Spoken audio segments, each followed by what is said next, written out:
पक्षप्रमुख उद्धव साहेबांच्यापर्यंत पोहोचतील अशी अपेक्षा आहे। मुख्यमंत्री महोदयांनी ज्या शुभेच्छा दिलेल्या होत्या त्या माजी मुख्यमंत्री म्हणून दिलेल्या होत्या, पण माजी मुख्यमंत्री हे संपूर्ण राज्याचे असतं, त्याच्यामुळे त्याच्यावर सुद्धा उलट्या सुलट्या चर्चा होणं हे योग्य नाही। कारण मुख्यमंत्रीपद महाराष्ट्राचं हे संपूर्ण महाराष्ट्राच्या जनतेचं मुख्यमंत्रीपद असतं आणि विशेषतः महाराष्ट्र राज्याचं मुख्यमंत्रीपद हे केंद्रामध्ये सुद्धा त्याला एक विशिष्ट असा दर्जा आहे, त्याच्याकडे वेगळ्या नजरेने बघितलं जातं। त्याच्यामुळे असं म्हणणं हे त्यांचं मोठेपणा वाढवणार आहे असं मी स्वतः समजतो। तर याच्यावर सुद्धा चर्चा होऊ नये। एक चांगला दिवस आहे, चांगल्या दिवशी शुभेच्छा दिलेल्या आहेत, त्या चांगल्या मनाने दिलेल्या आहेत, त्याचा स्वीकार व्हावा एवढीच मी अपेक्षा करतो। हिंदीमध्ये मी सांगतो कि आज का जो दिन है वो शुभेच्छा देने का या ग्रीट करने का दिन है। इस दिन हम लोग हिंदुत्व की बात करते हैं और हिंदुत्व में भी इस दिन को एक इस तरह से महत्व है कि आप शुभकामनाएं देती हैं और वो शुभकामनाएं देनी चाहिए। हमारे जो मुख्यमंत्री है उन्होंने भी आज उद्धव साहब को शुभकामनाएं दी है और हम लोग सब चाहते हैं, हमारे जो सब एमएलएज है वो भी अपनी शुभकामनाएं देने के लिए उन्होंने मुझे बोला है, इसलिए मैं उन सब की तरफ से उद्धव जी को आज उनके जन्मदिन की हार्दिक शुभेच्छाएं देता हूं। वो उनको अच्छी आयु मिले, उनसे बहुत सारी सेवा महाराष्ट्र की जनता को हो, ऐसी हमारी शुभकामनाएं हैं। एक शुभकामना जो हमारे मुख्यमंत्री जी ने दी थी उसके बारे में भी कुछ गलत बातें आ रही है मीडिया में, इसलिए मैं आपको बोलना चाहता हूं कि महाराष्ट्र का मुख्यमंत्री होना एक बहुत बड़ी चीज रहती है। अगर अब महाराष्ट्र के मुख्यमंत्री बन चुके हैं तो आपको माजी मुख्यमंत्री बोल के जो शुभकामनाएं दी है उसमें भी एक बड़ा मतितार्थ ये है कि आपने इस राज्य का नेतृत्व किया है और आज आप अगर उस राज्य के नेतृत्व भी नहीं कर रहे हैं तो एक बड़ी उपाधि आपके पीछे लग गई है और उस उपाधि का उल्लेख करना एक कम नहीं है, ये आपका बड़प्पन बढ़ाता है, ऐसे मैं सोचता हूँ। और आज के दिन हम कुछ भी सवालों के जवाब नहीं देंगे, लेकिन एक चीज जो आदित्य जी ने बोली है वो एक बहुत ऐसी चीज है कि जिसके बारे में उनको बोलना नहीं चाहिए था, कि उन्होंने ऐसा बोला था कि आप अपने पद का इस्तीफा दे दीजिए और आप फिर से इलेक्शन लड़िए। तो हमको इलेक्ट किया है महाराष्ट्र की जनता ने और उस जनता ने हमको बीजेपी और शिवसेना का जो गठबंधन है जिसको महाराष्ट्र में युति बोला जाता है, उस युति के कैंडिडेट के हिसाब से हमें जीत के दिया है और वो पब्लिक मैंडेट है, वो लोगों की भावना है। अगर आपने जब आघाड़ी बनाई थी महाविकास आघाड़ी महाराष्ट्र में तो आपको तो जीता के नहीं दिया था लोगों ने उस नाम से, फिर भी आप लोगों के सामने नहीं गए कि हम लोग नया इलेक्शन लेंगे और बाद में वो महाविकास आघाड़ी करेंगे, ऐसे आपने नहीं बोला था। हमने जो युति की है वो तो नेचुरल युति है जिसको लेके हम लोग लोगों के सामने गए थे। हमने मोदी साहब के वहाँ पे फोटोज लगाए थे, हमने बाला साहब के वहाँ पे फोटोज लगाए थे और लोगों से वोट मांगे थे, और जिस युति को लोगों ने वोट दिए थे वही आज सत्ता पे आ रही है। तो हमें कुछ भी जरूरत नहीं है, हम लोग युति कैसी होती है और वो कैसे कारोबार करती है, आगे चल के कैसे उनका कारोबार रहता है, वो लेके हम लोग लोगों के सामने जाएंगे, लोगों की सेवा करेंगे। और जो उन्होंने दूसरी चीज बोली है हमारे बारे में कि ये पुराने पत्ते हैं, तो इसके छाव में ही आप मंत्री बने हैं। जो हमारे 55 आमदार थे जिन्होंने इस महाविकास आघाड़ी को वोटिंग किया था, हमारा भी वोटिंग उस वक्त हुआ था, तब हमने भी हाथ ऊपर करके वोट आपको दिए थे, इसलिए आप 2.5 साल तक मंत्री रहे। तो एक भारतीय संस्कृति का ये भी एक वैशिष्ट्य है कि जिन्होंने आपके लिए कुछ भी किया है, चाहे 1% भी किया है, तो उनका आप लोग सम्मान करते हैं और वो सम्मान करते रहे तो ही हम लोग हिंदुत्व के संस्कृति के बारे में बोल सकते हैं। ऐसा मुझे खुद लगता है। जो भी सवाल हमारे बारे में पूछे गए हैं उनका तो जवाब मैं कल दे ही दूंगा, क्योंकि उद्धव साहब के बोलने पे कुछ जवाब मैं दे दूं इतना मैं बड़ा बिल्कुल नहीं हूं, लेकिन जब वैचारिक धारा का विषय आता है तो उसके बारे में बोलना, उनके खिलाफ बोलना बिल्कुल नहीं है, ऐसे मैं समझता हूं। तो कल मैं इसका जवाब दूंगा। लेकिन एक बात मैं जरूर अपने सब महाराष्ट्र की जनता के सामने लाना चाहूँगा कि जब कोविड का काल था और उसमें जब हमारे कोविड के खिलाफ लड़ाई चल रही थी, तो फील्ड पे जो लोग सबसे ज़्यादा काम कर रहे थे उसमें हमारे मुख्यमंत्री आदरणीय शिंदे साहब थे, जिन्होंने एक रिकॉर्ड बनाया कि जिन्होंने जंबो कोविड सेंटर बनाया महाराष्ट्र में, जो MMRDA ने बनाया था, और वो अपने आप में एक रिकॉर्ड है कि इतने बेड इतने कम समय में बन सकते हैं। इतना ही नहीं, हर जगह पे उन्होंने कोविड सेंटर्स बनाए। एक तो कोविड सेंटर ठाणा में ऐसा है कि जिसके लिए 1 रुपया भी सरकार की तरफ से नहीं लिया गया था।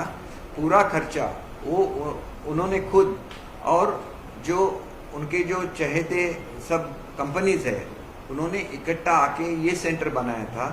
जब कोविड के दरमियान रेमडेसिविर जो दवा है उसका 35,000 रुपया मूल्य लिया जा रहा था महाराष्ट्र में, उस वक्त उन्होंने सब रेमडेसिविर की दवाएं बिना मूल्य महाराष्ट्र को जनता को बांटी थी। इतना ही नहीं, इन दरमियान वो 2 बार कोविड के शिकार हो चुके थे, उनको कोविड का इन्फेक्शन हो चुका था। उसके बावजूद भी पूरे महाराष्ट्र में वो जा रहे थे और पूरे महाराष्ट्र को दिलासा देने की कोशिश कर रहे थे। जब ऑक्सीजन कॉन्सेंट्रेटर का एक कमी थी महाराष्ट्र में, उस वक्त यूके से भी उन्होंने इंपोर्ट किए थे ऑक्सीजन कॉन्सेंट्रेटर। तो एक उनका ये स्वभाव रहा है कि वो जनता के साथ रहते हैं, और ये जो सब श्रेय है उन्होंने अपने पार्टी को दिया था, शिवसेना को दिया था, हमारे नेता उद्धव साहब को दिया था। तो उनका एक वो स्वभाव रहा है कि जो भी वो करते हैं जनता के लिए, उसको समर्पित करते हैं अपने पार्टी को और अपने नेता को। तो आज भी उनका ये जो समर्पण है उसके बारे में मैं बोल रहा हूँ, क्योंकि आज एक अच्छा दिन है, तो अच्छे दिन के लिए ये होना चाहिए। और दूसरी एक खास चीज़ ये है कि जो मुख्यमंत्री निधि रहता है उसमें से जो गरीब लोग रहते हैं उनको मदद की जाती है। जब हमारे युति का शासन था महाराष्ट्र में, तो वो शासन के दरमियान हम लोग 3 लाख रुपया, जो गंभीर रूप से उनको इलाज चल रहा है, गंभीर रोगों के ऊपर उनका उपचार चल रहा है, उसको हम लोग 3 लाख रुपया देते थे। और उससे जो कम जिनकी बीमारी है उनको हम लोग 1 लाख रुपया देते थे। जब महाविकास आघाड़ी का शासन महाराष्ट्र में आ गया तो उसको रिड्यूस करके 1 लाख रुपया और 25,000 रुपया किया गया, जबकि हम लोग 550 करोड़ रुपया युति के शासन में दे चुके हैं। तो इस शासन के दरमियान वहीं आ गया 45 करोड़ या 50 करोड़ कुछ रहेगा। तो ये मदद बढ़ानी चाहिए। ऐसे कल मैंने बात की थी आदरणीय मुख्यमंत्री जी से, और शाम को मैं उप मुख्यमंत्री जी से भी मिला, और उनको भी मैंने रिक्वेस्ट की है कि जो 3 लाख और 1 लाख की मदद दी जा रही थी उसको रिस्टोर करना चाहिए, और उन्होंने उसको पॉजिटिवली लिया है। और आज एक अच्छा दिन है, इस दिन में अगर वो ये निर्णय लेते हैं तो एक बाबा साहब की जो स्मृति है उसको भी ये अभिवादन समझा जाएगा, ऐसे मैं समझता हूँ। तो आज एक अच्छा दिन है। जो भी वैचारिक मुद्दे उठाए गए हैं उसके बारे में मैं कल निश्चित रूप से उत्तर दूंगा।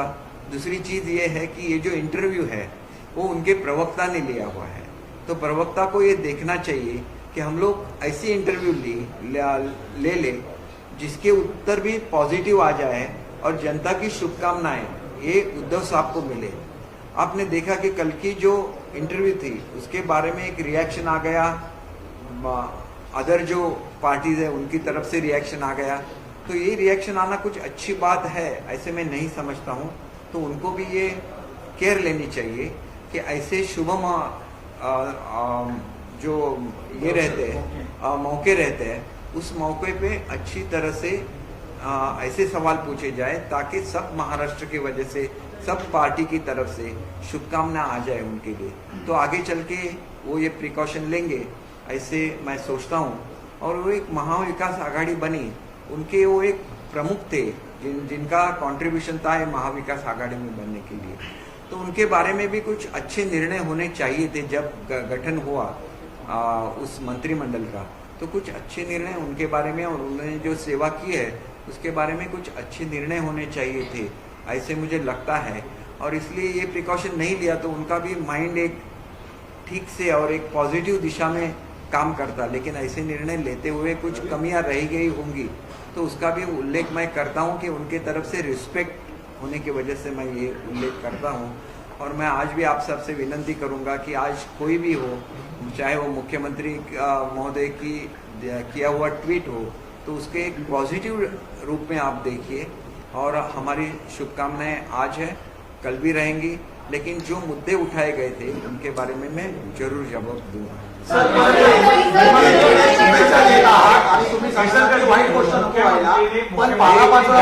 मराठी में पूछने दीजिए। मैंने देखिए, सुनिए, आप सुनिए, मराठीमध्ये असलं तर एकाने एक विचारा आणि चांगले प्रश्न विचारा, जेणेकरून आम्ही शुभकामनाएं देऊ शकतो।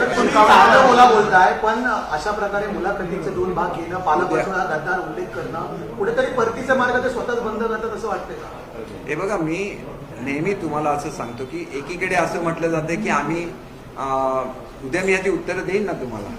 आपण एक लक्षात घ्या की मी आज काय म्हटलं की आज शुभेच्छा देण्याचा दिवस आहे, त्याच्यामुळे आज उत्तर नको, तुमचे जे काय प्रश्न असतील मी उद्या उत्तर देईन। शुभेच्छांचा जो आपण उल्लेख केला आहे, शुभेच्छांचा उल्लेख केला आहे, ज्या उल्लेखामध्ये पक्षप्रमुख माननीय उद्धव ठाकरे किंवा माजी मुख्यमंत्री असा शब्द उल्लेख केला। पक्षप्रमुख जर उल्लेख केला असता तर ते बरं वाटलं असतं असं शिवसेनेकडून बोललं जातं। हे बघा, पक्षप्रमुख मानत नाही का तुम्ही त्यांना? आता आम्ही पक्षप्रमुखाची जागा सुद्धा आमची ज्याला नॅशनल असेंब्ली झालेली होती त्याला आम्ही ती जागा मोकळीच ठेवलेली आहे।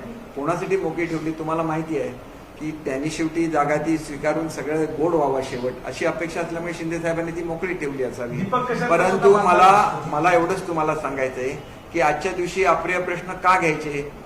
पक्षप्रमुखापेक्षा महाराष्ट्राचं मुख्यमंत्री पद हे कधी वरचं आहे, कारण पक्षप्रमुख हे पक्षाशी निगडीत पद आहे आणि मुख्यमंत्री पद हे सगळ्या जनतेशी निगडीत पद आहे आणि त्याच्यामुळे कधीही मुख्यमंत्री पद हे महाराष्ट्राच्या सर्व जनतेचं असतं आणि त्याच्यामुळे माजी मुख्यमंत्री असा उल्लेख करणं हा एक आदराचा भाग आहे, त्यांनी तो केलेला आहे आणि त्याच्यामुळे कुठलेही चुकीचे अर्थ काढू नये अशी आपल्या सगळ्यांना विनंती आहे। चांगली बातमी राज्याला कधी मिळणार? आणि आज संध्याकाळी जी गोष्ट कळते की मुख्यमंत्री उपमुख्यमंत्री दिल्लीला जाणार आहेत, ती खरी आहे का? एक गोष्ट आहे की त्यांनी कधी दिल्लीला जावं हा त्यांचा विषय आहे, परंतु भाजप हा एक राष्ट्रीय पक्ष आहे आणि त्याच्यामुळे जर तुम्ही सोनिया गांधींच्या भेटीला दिल्लीला जाऊ शकतात तर आमचे नेते मोदी साहेबांच्या किंवा अमित शहाच्या किंवा नड्डाजींच्या भेटीला का जाऊ शकत नाही हा प्रश्न आहे। मंत्रिमंडळ विस्तार आहे तो झालेला नाहीये, कॅबिनेटची 2 फक्त मुख्यमंत्री आणि उपमुख्यमंत्री यांचीच होते, काय नक्की अडचण येते? अडचण काहीच नाही आहे। तुम्ही एक गोष्ट लक्षात घ्या की महाराष्ट्राच्या समोर ज्याला काही अडचणी येतात, आपला शेतकरी अडचणीमध्ये आहे, पुराची परिस्थिती आहे, तर त्या जास्त प्रायोरिटी या गोष्टी असतात। आमच्या दृष्टीने तुम्हाला मी साऊथचं एक उदाहरण दिलं की एका राज्याचे मुख्यमंत्री हे त्यांना 2/3पेक्षा जास्त बहुमत मिळून सुद्धा 3 महिने ते एकटेच कारभार करत होते। त्याच्यामुळे याच्यामध्ये काही चुकीचं आहे असं आम्हाला वाटत नाही, परंतु जी एक मागणी केली जाते विरोधी पक्षाकडून की त्या ठिकाणी पालकमंत्री असावे की जेणेकरून त्या जिल्ह्याला अटेंड करत असताना पालकमंत्री असले तर मदत होते, ही भूमिका मुख्यमंत्री आणि उपमुख्यमंत्री दोघांनाही मान्य आहे। काल रात्री सुद्धा माझी त्यांच्याशी चर्चा झालेली आहे, त्याच्यामुळे जनतेच्या त्या भावना आहेत त्या त्यांनी लक्षात घेतलेल्या आहेत, त्याच्यामुळे लवकरात लवकर ते विस्तार करतील। विस्तार होने की संभावना जताई जा रही है, क्या इसमें कितना सच्चाई है? देखिए, जो विस्तार किया जाता है उसके बारे में अनाउंसमेंट करना ये मुख्यमंत्री और उपमुख्यमंत्री जी का प्रियोगेटिव है, तो उनका प्रियोगेटिव मैं नहीं यूज कर सकता, मैं सिर्फ प्रवक्ता हूं। तो जनता की जो भावना है जो आपकी तरफ से मुझ तक पहुंच गई वो मैंने शिंदे साहब को भी पहुंचाई है और फडणवीस साहब को भी पहुंचाई है और उन्होंने बोला है कि जल्द से जल्द विस्तार हो जाए। देखिए सवाल ये है कि विपक्ष लगातार ये बोल रहा है कि बाढ़ की स्थिति है, कई सारे प्रश्न हैं, लेकिन ये सरकार असंवैधानिक है, इलीगल सरकार है और यही मामला फंसा हुआ है, इसके कारण विस्तार नहीं हो रहा है। नहीं, ये बिल्कुल गलत बात है। देखिए, 15% का जो निर्णय हुआ था, मैंने पहले भी मेरे प्रेस कॉन्फ्रेंस में इसका जवाब मैंने दिया है कि अटल बिहारी जी जब पंतप्रधान थे, माननीय अटल बिहारी जी, तब ये 15% का निर्णय हुआ था। उस वक्त कहीं कहीं राज्यों में जहां 80 आमदार रहते थे उनमें से 50 तो मंत्री रहते थे और उनको डिपार्टमेंट देना चाहिए, इसलिए डिपार्टमेंट को सब डिवाइड किया जाता था और ये ऐसी स्थिति न हो भारत में, इसलिए ये निर्णय किया गया। लेकिन ऐसे छोटे भी राज्य है जिसमें समझिए गोवा का अगर एग्जाम्पल लो तो उसमें 40 ही MLAs है, तो उसमें अगर 6 ही मंत्री बनेंगे तो अच्छी तरह से कारोबार नहीं होगा, इसलिए उसको मर्यादा रखी गई और वो 12 मिनिस्टर की मर्यादा रखी गई। चाहे आपका राज्य छोटा भी है तो भी आप 12 मंत्री कर रहे हैं, इसका मतलब ऐसा नहीं है कि उससे कम मंत्री हो तो वो राज्य नहीं कर सकते। जैसे मैंने आपको एग्जाम्पल दिया था और आप उनका ही देखिए, महाविकास आघाड़ी के उनके 10 मंत्री थे तो 12 से कम ही थे ना, फिर भी वो राज कर रहे थे। तो ऐसे बिल्कुल जरूरी नहीं है, लेकिन कुछ प्रायोरिटीज थी, जो प्रायोरिटीज थी जैसे फ्लड सिचुएशन थी, लोगों को मदद करने की थी, उसमें हमारे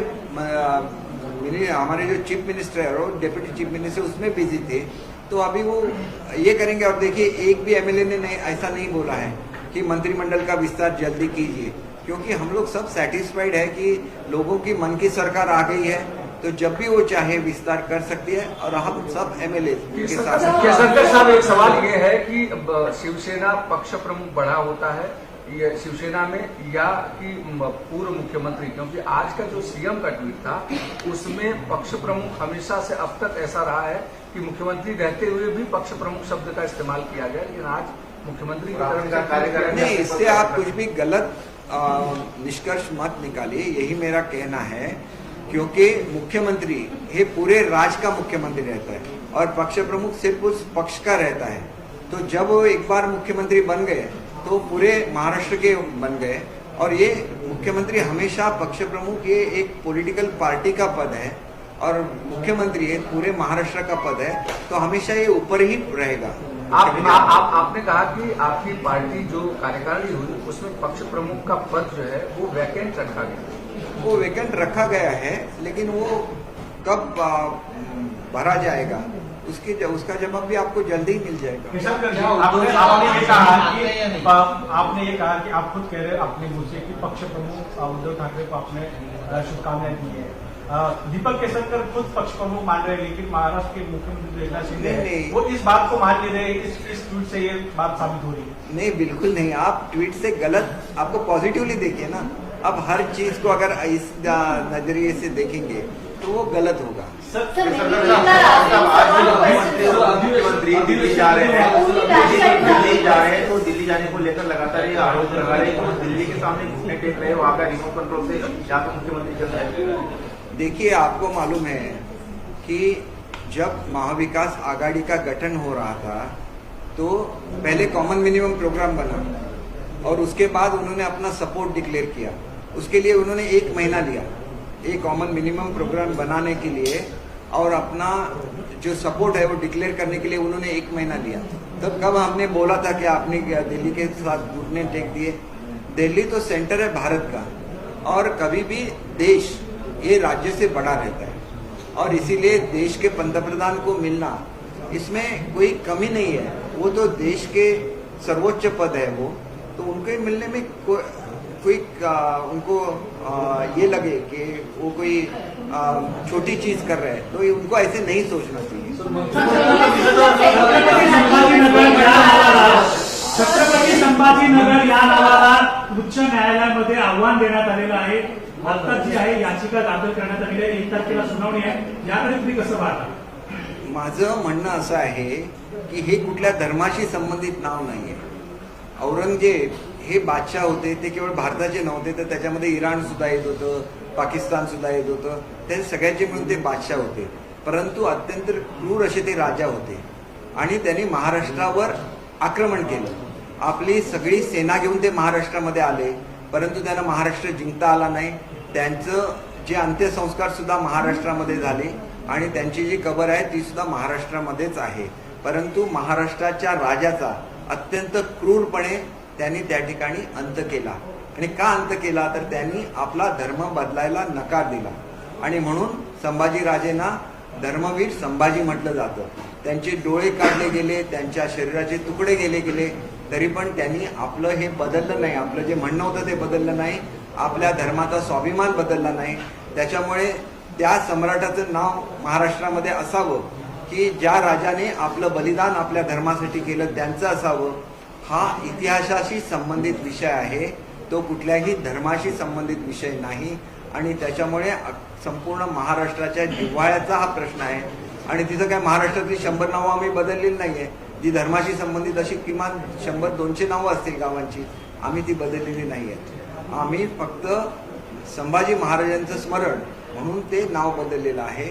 आणि ते बाळासाहेबांच्या स्वप्नातलं नाव होतं आणि ते पूर्ण करणं हे आमच्या सरकारचं कर्तव्य आहे. मंत्रिमंडळाचा विस्तार होत नाही, त्याच्यामुळे अधिवेशन रखडले आणि सर्वसामान्यांचे प्रश्न मार्गी लागत नाही असं विरोधकांचं म्हणणं आहे. नाही बघा, असं असतं की सर्वसामान्यांचे विषय जे असतात हे अधिवेशनाच्या पूर्वी जे मुख्य अधिवेशन होतं त्याच्यामध्ये बजेट महाराष्ट्राचं ठरतं. आणि ज्या वेळेला अशी अधिवेशनं होतात त्याच्यामध्ये सप्लिमेंटरी बजेट असतं आणि त्याच्यामुळे ते मुख्य बजेट नसतं. मुख्य बजेटमध्ये सर्व विषयांना न्याय दिलेला असतो. त्याच्यामुळे असं काही नाही की अमुक वेळेला अधिवेशन झाल्यामुळे प्रश्न रखडले, असं होत नाही. ऐन वेळेला जो खर्च करायचा असतो त्याच्यासाठी राज्याच्या कॅबिनेटला ते अधिकार असतात, त्याच्यासाठी वेगळे पैसे राखीव ठेवलेले असतात. ही सगळं तुम्हाला माहिती आहे. त्याच्यामुळे विरोधी पक्ष हे जे काय आरोप करतो हे आरोपामध्ये काहीही तथ्य नाही. जनतेला जो न्याय द्यायचा तो न्याय देण्याचं काम चालू आहे. आणि सगळ्यात जास्त निर्णय हे या काळात झालेले आहेत आणि ह्याचं प्रमाण 125% आहे. म्हणजे निर्णय घेण्याचं प्रमाण 125% आहे. आणि युतीच्या आघाडीच्या काळामध्ये जे निर्णय घेण्याचं पर्सेंटेज होतं हे फक्त 50% आहे. ही ऑफिशियल आकडेवारी आहे आणि ही शासनाच्या वतीने प्रदर्शित करण्यात आलेलं आहे. त्याच्यामुळे जलद गतीने निर्णय घेणारं हे शासन आहे आणि हे आम्ही आकडेवारीवरून सिद्ध करू शकतो. सर, कानून के हिसाब से अगर देखा जाए तो ऐसा भी कहा जा रहा है कि आप इसलिए कैबिनेट नहीं बन रहे हैं क्योंकि आपके सामने जो ऑप्शन है कानून के हिसाब से, जैसे कि मर्ज होना, इसमें जो रेबेल एमएलए है उनका मत नहीं है, आप बीजेपी से मर्ज नहीं होना चाहते हैं. तो क्या ये भी एक कारण है कि आप सरकार नहीं बना पा रहे हैं, कैबिनेट नहीं बना? नहीं, बिल्कुल. एक तो चीज ये है कि कल जो कहा गया आप एमएमआई में या सपा में विलीन हो जाएंगे, तो ये पार्टीज है जिन्होंने महाविकास आघाड़ी को अपना समर्थन दिया था. उन्होंने हमें तो कभी समर्थन नहीं दिया. ये ऐसे बोलना गलत है. और मैंने आज भी बोला था आपको कि आज एक अच्छा दिन है. इसमें ये विचारधारा का हम लोग ये क्यों करें. आज तो एक अच्छा दिन है. अच्छे दिन के लिए शुभकामनाएं देनी चाहिए और मैं शुभकामनाएं दे चुका हूं. तो ये प्रेस कॉन्फ्रेंस भी अभी खत्म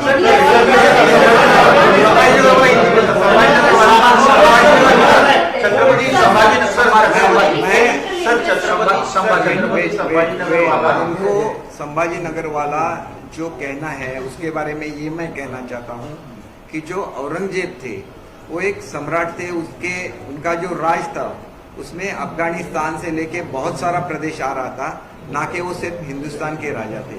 फिर भी उन्होंने आक्रमण किया महाराष्ट्र पे. अपनी पूरी फौज लेके वो महाराष्ट्र में आए, लेकिन वो महाराष्ट्र को जीत नहीं सके. उनके जो आदमी थे उन्होंने कुछ गलत फहमियां हमारे ही राज्य में करके हमारे जो राजा थे संभाजी महाराज उनको उन्होंने अरेस्ट किया. और उनको वो जब उनके साथ थे, उनके कब्जे में थे, उस वक्त एक राजा को राजा की तरह ट्रीटमेंट देनी चाहिए. ये कानून हर एक प्रथा है पूरे विश्व में, लेकिन ये नहीं किया गया. उनको अपना धर्म बदलने के लिए कहा गया और जब उन्होंने उसको इनकार किया तो उनकी आंखें निकाली गई, उनकी जो शरीर है उसके छोटे छोटे टुकड़े किए गए. और इसलिए महाराष्ट्र को अभिमान है संभाजी महाराज को, महाराज के तरफ जिनको धर्मवीर संभाजी बोला जाता है. तो ये किसी कौम या किसी कास्ट के या किसी हिंदू या मुस्लिम ऐसे ये सब्जेक्ट नहीं है. एक राजा से रिलेटेड सब्जेक्ट है और इसके पीछे इतिहास है. और उस इतिहास को ध्यान में रखते हुए ये नाम चेंज किए जा रहे हैं. कितने से नाम है जो किसी व्यक्ति पे आधारित है, जो किसी एक कम्युनिटी को बिलोंग करते हैं, लेकिन इसके बारे में ये चीज बिल्कुल नहीं है. ये एक इतिहास है और इस इतिहास के बारे में पूरे महाराष्ट्र को उस पे अभिमान है. और इस अभिमान का प्रतीक छत्रपति संभाजी महाराज है. इसलिए उनका नाम दिया जाना किसी कम्युनिटी से रिलेटेड नहीं है. ये इतिहास से रिलेटेड है, हिस्ट्री से रिलेटेड है, इसलिए हम लोग समझते हैं कि ये करना वाजबी है, सही है, ऐसे हम लोग समझते हैं। Thank you.